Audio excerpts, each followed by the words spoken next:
I have to focus and be less emotional. Uh,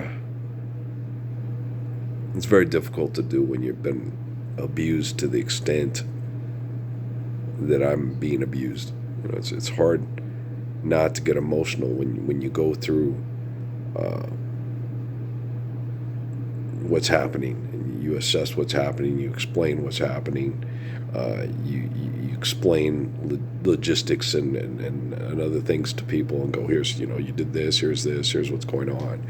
And it's hard not to get emotional and not to get to the point where it's like, gosh damn it, I just want to knock your fucking teeth out. You get that way. You get very angry when you're abused and abused and abused for 58 years by selfish people that want to challenge you and then prove you wrong and prove themselves right and be the great problem solvers of the world.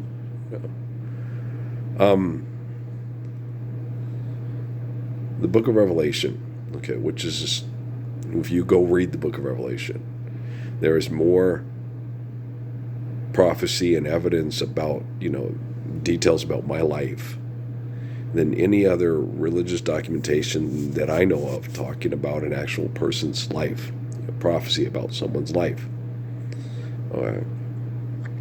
There's more detailed information in the prophecy about my life than we have in written documentation about Jesus of Nazareth and Muhammad of Mecca.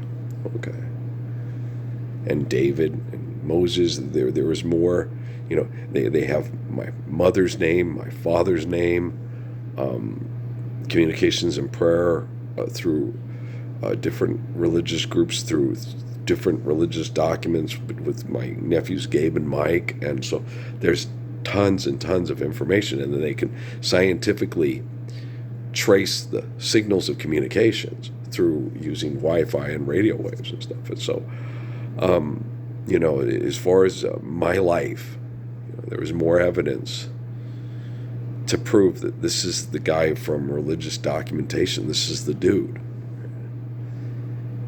And so you get these people, and you try to explain to people, and then I've had people scientifically, this, your religion calls this, your religion calls that, and it's like, if you guys had accepted the Lord's Prayer during Jesus' time, would the book of Revelation been necessary? If we were living the Lord's Prayer, would I have been born next to the Trinity site where a bunch of sociopaths were using the life of Jesus as a war god to kill everybody that got in their way? That would all this insanity that's happening in the 20th and 21st century be happening if the people in the Roman Empire had accepted the faith of Jesus Christ and accepted the Lord's Prayer? Okay. And so, why have you forsaken me, and forgive them, Father, for they don't know what they do? He said that for a reason. He wasn't just saying things to, And so, you get all these people, don't you feel? No, I don't feel guilty at all about what people have done to put themselves in the narrative, make the book be about their lives, and then mass murder people because they egotistically were trying to project themselves into the book of Daniel or the book of Revelation. And, you can't blame yourself for being a part of history that was necessitated by people rejecting beautiful, faithful love years ago and then putting it on hold until technology was put in place to record all the evidence of the actions and then correct all the bad actions with people that are eternally good people. So I know who I am, and I've been made to feel the last couple of days with all this stuff, well, you did this and that.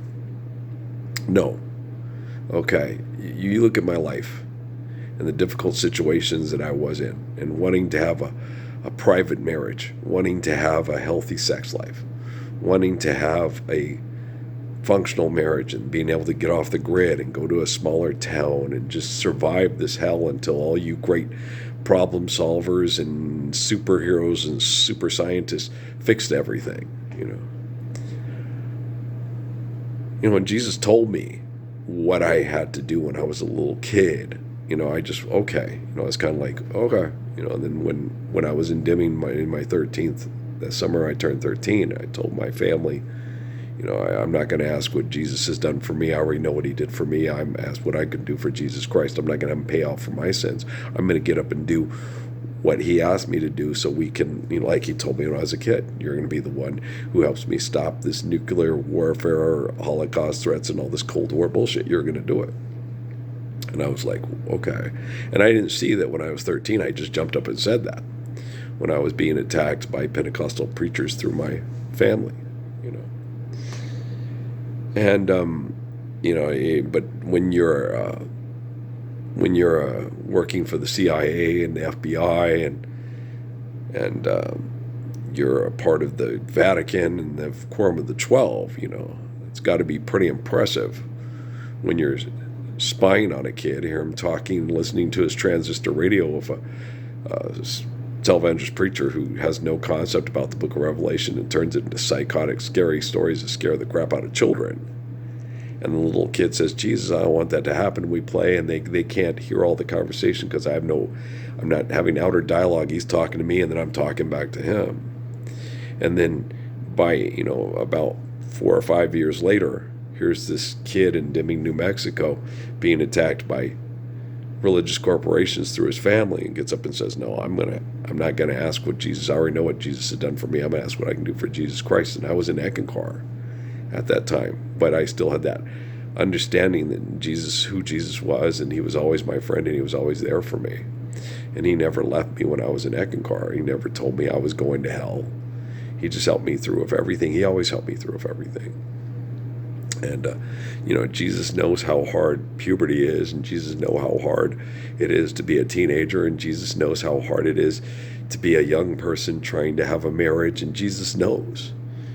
He knows all the things we go through and how difficult it is, and that selfish, unfaithful people make it more difficult than it has to be. Okay. Now, forgive, debt, and trespass, love one, eternal, faithful peace. Then going through puberty is a lot easier. Being a young person with a marriage and a baby is less complicated and more beautiful. And when people, how many of you, what it's like being in the 20th and 21st century and not being able to spend nearly as much time with your spouse as you ever wanted, and your children, and having to take your children and institutionalize your children and have very little to no quality time with your children because you're constantly being sent off to a job that's mindless, senseless, corporate superficiality and insanity, because you've got to have a job, and you've got to pay your bills, and you've got to do all these things to support the great industries of the great countries of the great, stuff.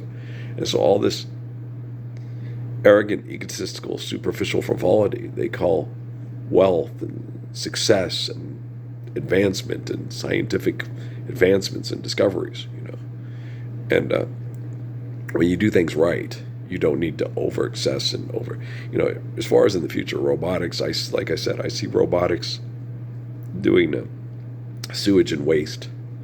Instead of those kids being stuck at the dump all day, have robotics doing that, processing the stuff and cleaning it up so it won't cause injury and sickness to people. But the thing is, we'll have less waste and less nails and this and things that can cause this, and less things, and they'll be able to process the waste and clean it up and do things, and do it intelligently, because you don't need to take time off. It doesn't need to sleep. It can process stuff. That doesn't mean we can be wasteful and stupid and put all this energy into lots of robots to clean up our mess. It just means it will help us process through the things that we screwed up for so long and help us clean it up. Okay. And robotics can also be very helpful in the medical transition by having robotics that understand how to do what's necessary, and computers to understand how to do what's necessary to help people in extreme conditions, in case we have an extreme condition that appears and shows up, and it's exceedingly rare, so people don't do it all the time, and practice makes perfect. And That's not necessarily the case. When you understand how to do it perfect, and you can put it into a robot and a computer to perfectly help somebody in an extreme condition, then we can access that and correct somebody if we have to do neurosurgery or something like that in the future, which will be exceedingly rare because we'll be sharing, caring, giving, coordinating, building to last. We will be excessive and compulsive and destroying our environment and our species through our selfish, aggressive, irrational, narcissistic activities. Okay. So, yeah, as far as robots go, robots in the future, I see them doing things that, medical situations that are exceedingly rare and we need the information, and then situations that are toxic for human beings. So robots will do those jobs to save human beings from being killed. And we don't need yellow cake and we don't need uranium. If we need that for something, to do something that's necessitated, then we have robotics to do that. I remember watching that Star Trek movie with Spock going to that volcano. It's like, why didn't they send a drone or a robot, a Mr. Dagna type person, to do that? It's for crying out loud. It's freaking, never mind. I don't understand most sci-fi. Most of it doesn't really make any sense to me. But I love you guys. Okay. More and more I go, I was watching some of Chico and the Man. It was funny because, at the time it was our society and I could relate to it because I was raised in the Hispanic community. But most entertainment now, when I look at it, it's violent, it's irrational, and it's compulsive, and it's violent and causes bad replication of bad thinking and bad brain chemical addiction. It makes no sense to me, and the only thing that you can think of is that they're doing it for genocidal operations. That seems to be the only reason why they would do that. It's illogical, but people that mass murder over money with technology are definitely illogical. Okay, guys, I love you very much. Peace.